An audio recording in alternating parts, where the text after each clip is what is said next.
নমস্কার, আমি অয়ন।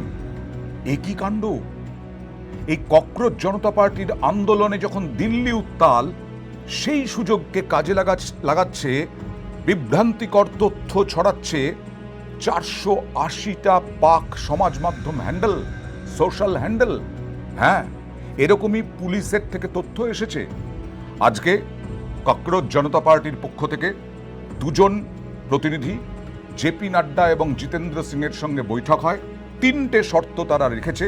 প্রধান শর্ত হচ্ছে শিক্ষামন্ত্রী ধর্মেন্দ্র প্রধান তাঁর পদত্যাগ এবং নিটে পেপার লিকের ফলে যারা অবসাদে, মানসিক অবসাদে আত্মহত্যা করেছে, আত্মহত্যার পথ বেছে নিয়েছে, অর্থাৎ মৃত্যু হয়েছে যাদের, তাদের 1 কোটি টাকা অর্থ সাহায্য, এবং যাদেরকে পুলিশ নিগ্রহ করেছে, গ্রেফতার করেছে, যাদের নামে মামলা হয়েছে, সেই সমস্ত মামলা প্রত্যাহার এবং ধৃতদের ছেড়ে দিতে হবে।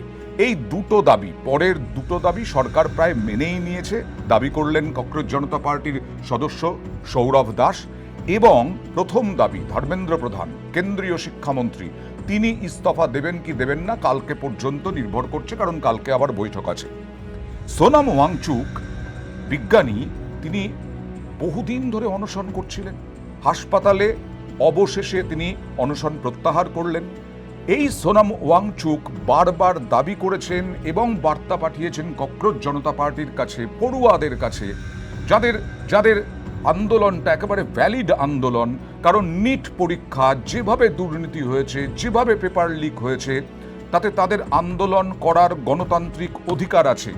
ধর্মেন্দ্র প্রধান কেন্দ্রীয় শিক্ষামন্ত্রীর পদত্যাগ দাবি করার অধিকার আছে, কারণ এটা গণতান্ত্রিক দেশ।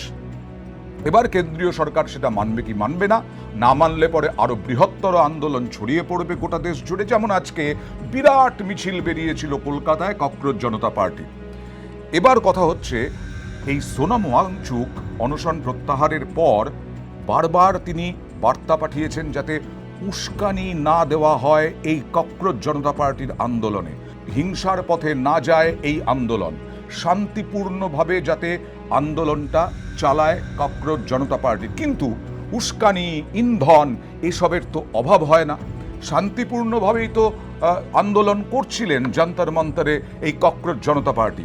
কিন্তু পুলিশ, দিল্লি পুলিশের, অত্যুৎসাহী দিল্লি পুলিশের জন্য একটা হিংসাত্মক, একটা অশান্তি ছড়িয়ে পড়ল, পড়ুয়াদের ওপর লাঠিচার্জ হলো, ব্যাপক কাঁদানে গ্যাসের শেল ফাটলো, এই সব করে দিল্লি উত্তাল হলো। আর তারপরেই গোটা দেশের বিভিন্ন অংশে পড়ুয়ারা যথেষ্ট আন্দোলনে, যথেষ্ট ক্ষুব্ধ।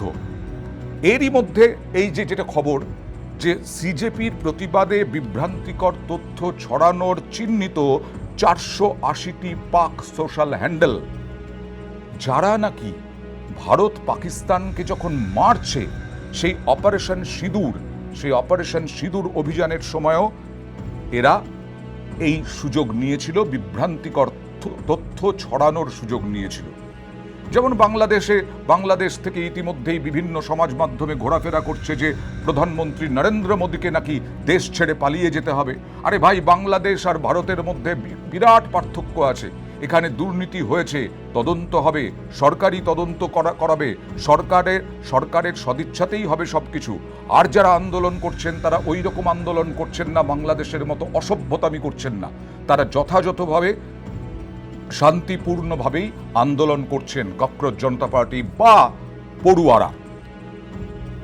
দিল্লি পুলিশের এক আধিকারিকও অনুরোধ করেছেন যে পড়ুয়াদের কাছে তিনি আবেদন করছেন নিজেদের নিরাপত্তার স্বার্থে এ ধরনের ভুয়ো সমাজ মাধ্যম পোস্ট, এডিট করা ভিডিওর ফাঁদে পড়া থেকে বিরত থাকুন। পড়ুয়ারা অল্প বয়সী, পা দিয়ে দেন উস্কানিতে, তারা যথেষ্ট চার্জড আপ আছেন এখন কেন্দ্রীয় সরকারের বিরুদ্ধে। বা যদি ধরি সবটা নয়, একেবারে কেন্দ্রীয় শিক্ষামন্ত্রী ধর্মেন্দ্র প্রধানের বিরুদ্ধে। এই মুহূর্তে তাদের ফাঁদে পা দিয়ে দেওয়া, তাদের ফাঁদে পা ফেলানো খুব সহজ হয়ে যায়। ককরোচ জনতা পার্টির এই পড়ুয়াদের প্রতিবাদ বিক্ষোভে যখন বিভিন্ন জায়গা উত্তাল, দিল্লি উত্তাল, আজকে কলকাতা উত্তাল হয়েছে, এই সমাজ মাধ্যম, কয়েকশো সমাজ মাধ্যম যা পাকিস্তানের, সেই সমাজ মাধ্যমগুলো, হ্যান্ডেলগুলো আরও অস্থিরতার পরিবেশ সৃষ্টি করার চেষ্টা করছে। ওই হ্যান্ডেলগুলো 480টি পাক সমাজ মাধ্যম হ্যান্ডেল চিহ্নিত, যেগুলো এই প্রতিবাদ বিক্ষোভ চলাকালীন সক্রিয় ছিল। এরাই বিভ্রান্তিকর তথ্য ছড়াচ্ছে। যে অ্যাকাউন্টগুলোকে চিহ্নিত করা হয়েছে সেগুলোর মধ্যে এমন বেশ কিছু রয়েছে যেগুলো ভারতের সিঁদুর অভিযানের সময়ও সক্রিয় ছিল। এই সমাজ মাধ্যমগুলো হ্যান্ডেলগুলোকে চিহ্নিতকরণের পরেই দিল্লি পুলিশের এক আধিকারিক জানাচ্ছেন যে ভুয়ো তথ্য ভিডিও ছড়িয়ে উস্কানো হচ্ছে এই বিশেষ করে পড়ুয়াদের। আপনারা প্লিজ, আন্দোলনকারী যারা, আমরাও অনুরোধ করছি, আমি অনুরোধ করছি যে আপনারা ফাঁদে পা দেবেন না, উস্কানিতে পা দেবেন না। আপনাদের আন্দোলন যথাযথ আন্দোলন, সেই আন্দোলন যথেষ্ট শান্তিপূর্ণ। সেই শান্তিপূর্ণ আন্দোলনের মধ্যে দিয়ে আমাদের দেশে, আপনারা নিশ্চয়ই চান না আমাদের এই দেশে, আমাদের এই ভারত মাতা, সেই ভারত মাতার কোন রকম ডিস্টার্ব হন ভারত মাতা, কোনো রকমভাবে পরিবেশ কলুষিত হয় এদেশের। সেই কারণে আমরাও অনুরোধ করছি, পুলিশও অনুরোধ করছে, সোনাম ওয়াংচুকও তিনি অনুরোধ করছেন। পুলিশ বলছে তারা লক্ষ্য করেছে বেশ কিছু সমাজ মাধ্যম অ্যাকাউন্ট থেকে বিভ্রান্তিমূলক তথ্য ছড়ানো হচ্ছে এবং গুজব ছড়ানো হচ্ছে। সেই অ্যাকাউন্টগুলোকে ব্লক করাও হয়েছে এখনো পর্যন্ত। আসলে এই বিভ্রান্তিমূলক তথ্য, ভুল তথ্য ছড়ানোর উদ্দেশ্য কি আপনারা খুব ভালো করে জানেন। দেশের ভেতরে অস্থির পরিবেশ তৈরি করা, এবং সেই কারণেই পুলিশ বারবার করে এবং সোনাম ওয়াংচুকও বারবার করে বলছেন যে ফাঁদে না পড়ার পরামর্শ দেওয়া হয়েছে। নিশ্চয়ই আমরা আশা করি যে প্রধানমন্ত্রী নরেন্দ্র মোদী গোটা বিষয়টা হ্যান্ডেল করছেন, জিতেন্দ্র সিং এবং জেপি নাড্ডাকে কাজে লাগিয়েছেন। এবার দেখা যাক ছেঁটে ফেলেন কিনা, কারণ ছেঁটে ফেললে এমন কিছু ক্ষতি হবে না কেন্দ্রীয় সরকারের, এমন কিছু ক্ষতি হবে না বিজেপির। যদি কেন্দ্রীয় শিক্ষামন্ত্রী ধর্মেন্দ্র প্রধানকে ছেঁটে ফেলেন বা বরখাস্ত করা হয় বা তিনি পদত্যাগ করেন, তাহলে এই আন্দোলনটা সফল হবে এবং সত্যি বিচার পাবেন যারা নিটে পেপার লিকের জন্য যাদের মৃত্যু হয়েছে, যারা অসহায় অবস্থা হয়েছে, সেই সমস্ত ছাত্রছাত্রী এবং তাদের মা বাবার। এবার আসি রাজনীতিতে। এখানে তো রাজনীতি গন্ধ ঢুকে গেছে, রাজনীতির হাওয়া ঢুকে গেছে। এখানে এসএফআই ঢুকে গেছে, ডিওয়াইএফআই ঢুকে গেছে, এআইডিএসও ঢুকে গেছে, রাহুল গান্ধী ঢুকে গেছেন, প্রিয়াঙ্কা গান্ধী ঢুকে গেছেন।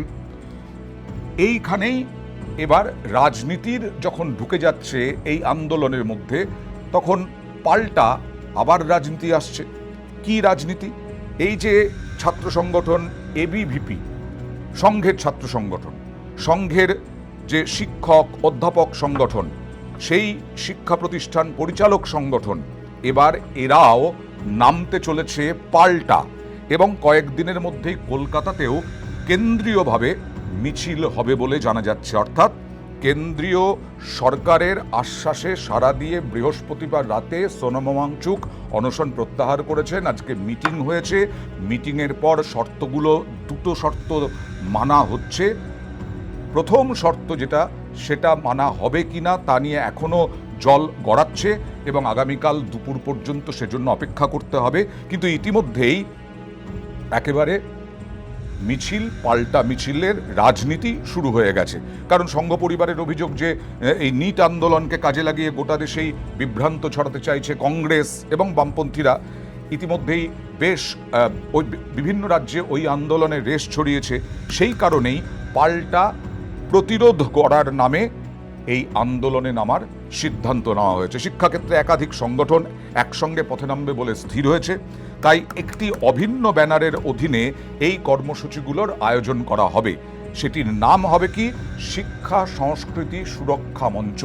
শিক্ষা সংস্কৃতি সুরক্ষা মঞ্চ নামে এই ব্যানারকে সামনে রেখে সংঘের বিভিন্ন নেতৃত্ব, সংঘের বিভিন্ন সংগঠন এবার পাল্টা প্রতিরোধের পথে যাচ্ছে। আমাদের এ রাজ্যে দক্ষিণবঙ্গে ঝাড়গ্রামে অর্থাৎ জঙ্গলমহলে, উত্তরবঙ্গে একেবারে টাইম ধরে ধরে তারা কর্মসূচি নিয়েও ফেলেছে। সুতরাং রাজনীতি যখন ঢুকে গেছে একবার, সেই রাজনীতির কড়া পাকে যেন এই আন্দোলনকারীদের না পড়তে হয়, তারা যেন রাজনীতি থেকে দূরে সরে থাকেন।